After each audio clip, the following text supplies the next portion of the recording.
Welcome students, class 12th micro economics introduction.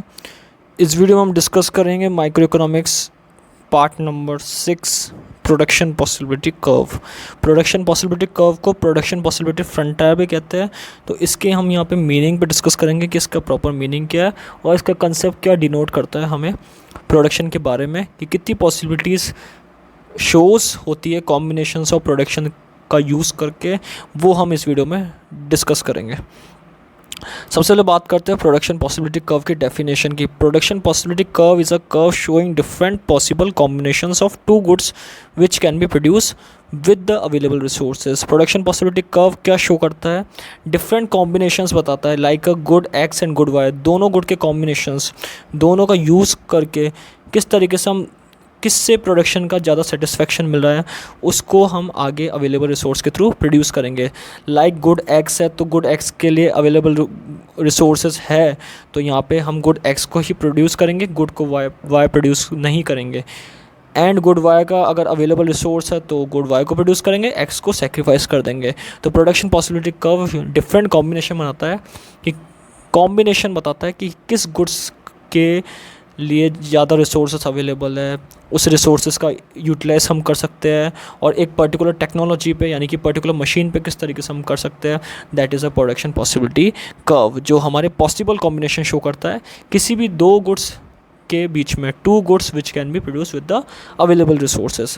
इसमें construction जो बनता है पीपीसी कर्व का, वो अजम्पशन पे बेस है। 3 अजम्पशन माने गए यहाँ पे। रिसोर्सेज गिवन है, सेकेंड रिसोर्सेज जो गिवन है उनका यूटिलाइज्ड एफिशिएंटली यूटिलाइज है, यानी कि कम कॉस्ट के अंदर ज़्यादा से ज़्यादा यूटिलाइज करा है, वेस्टेज कम रखी गई है। टेक्नोलॉजी रिमेन सेम, यहाँ पे मशीन पर्टिकुलर मशीनें यूज़ करी जा रही है, चाहे किसी भी गुड्स को यूज़ बनाया जाए, चाहे एक्स गुड बनाया जाए, वाई गुड बनाया जाए, पर्टिकुलर एक मशीन को यूज़ करके ही यहाँ पे बनाया जा रहा है। तो पीपीसी कर्व ये शो करता है हमें। इसका कर्व एक स्केड्यूल के थ्रू समझाया जाता है कि पॉसिबिलिटीज़ यहाँ पे हमें गिवन है। एक कमोडिटी लेते हैं कॉर्न और एक कमोडिटी लेते हैं कॉटन। तो यहाँ पे पॉसिबिलिटी शुरुआत के अंदर कॉर्न की 0 है, कॉटन की 10 है। देन आफ्टर कॉर्न इंक्रीज़ हो रहा है each 1 unit and cotton decrease हो रहा है। लास्ट ई पॉइंट पे, ई पॉसिबिलिटी पे कॉर्न का जो प्रोडक्शन है वो 4 पे आ चुका है, and possibility of cotton production is 0, so then that is a possibility of production between two combinations of commodity। यहाँ पे कॉर्न एक पॉइंट पे आके मैक्सिमाइज हो गया और यहाँ पे कॉटन एक पॉइंट पे आके मिनिमाइज हो चुका है।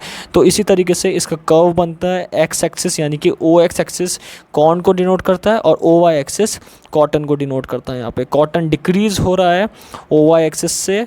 पहले ए पॉइंट पे 10 था तो 10 पॉइंट पे डिनोट करा गया, बी पॉइंट पे 9 पॉइंट पे आ गया, सी पे 7, डी पे 4 एंड ई पॉइंट पे 0 आ चुका है, और कॉर्न यहाँ पे इंक्रीज हो चुका है 0 to 4। तो एक इन्वर्स रिलेशनशिप भी शो करता है प्रोडक्शन पॉसिबिलिटी टू कर्व के बीच में, जहाँ पे कर्व डाउनवर्ड जा रहा है, कर्व डाउनवर्ड डिक्रीज हो रहा है। तो उसके बारे में बता रखा है ए पॉइंट में, some of the combinations of corn and cotton that the economy can produce when resource are fully utilised. इसमें अजम्पशन लेके चला गया कि जितने भी रिसोर्सेज है वो फुली यूटिलाइज करे गए हैं, और कॉर्न और कॉटन के एक प्रोडक्शन को, कॉम्बिनेशन को बता रखा है कि शुरुआत के अंदर कॉर्न को प्रोड्यूस नहीं करा था, लेकिन उस समय कॉटन का प्रोडक्शन ज़्यादा था। देन आफ्टर कॉर्न को इंक्रीज़ किया गया और कॉटन को डिक्रीज़ करा गया।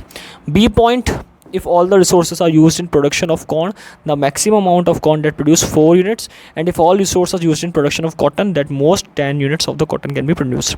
maximum amount भी शो करा गया कॉर्न को 4 पॉइंट पे, 4th ई पॉसिबिलिटी पे मैक्सिमम 4 यूनिट यहाँ पे कॉर्न प्रोडक्शन पॉसिबिलिटी शो करता है, और कॉटन की प्रोडक्शन पॉसिबिलिटी मैक्सिमम 10 यूनिट्स है, जो कॉटन की मैक्सिमम प्रोडक्शन पॉसिबिलिटी को शो करता है। तो ये हमने इस कर्व के थ्रू यहाँ पे समझा है।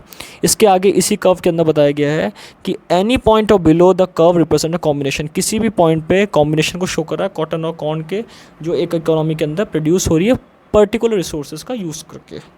रिसोर्सेज अवेलेबल है ये माना गया है, और इसका यूज़ प्रॉपर्ली करा जा रहा है एक पर्टिकुलर टेक्नोलॉजी का यूज़ करके। डी पॉइंट इसको डिनोट करता है the curve gives the maximum amount of corn that produce in the economy for given amount of cotton and vice versa. Maximum amount पे यहाँ पे कॉर्न जब प्रोड्यूस हो रहा है वहाँ पे कॉटन 0 है, और मैक्सिमम अमाउंट जब कॉटन प्रोड्यूस हो रहा है तो वहाँ पे कॉर्न यहाँ पे 0 अवेलेबल है, that curve is called this curve is called production possibility curve और प्रोडक्शन पॉसिबिलिटी फ्रंटायर। इसको हम प्रोडक्शन पॉसिबिलिटी कर्व के नाम से भी जानते हैं और प्रोडक्शन पॉसिबिलिटी फ्रंटायर के नाम से भी जानते हैं। Thank you.